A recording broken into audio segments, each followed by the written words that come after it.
What are filters? Moodle has a number of filters which affect how elements of the course are displayed.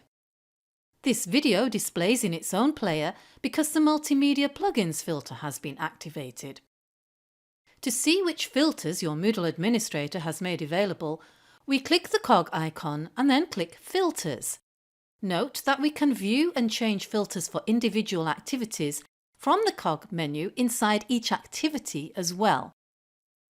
We're now on the Course Filter Settings page where we see a list of filters for the course.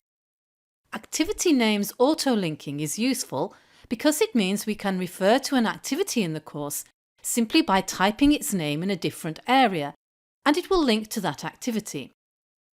The Multimedia plugins filter is enabled so we can display our sound and video files in a player.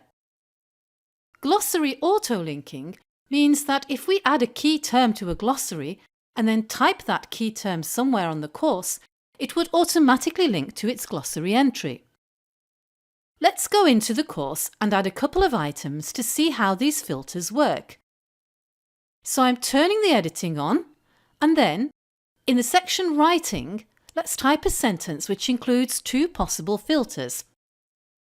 So adjective would link to a glossary entry, and activity auto-linking would link to another activity on the course page.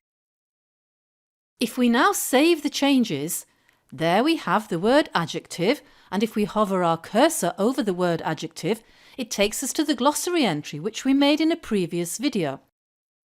The words key grammar terms are linked to that glossary.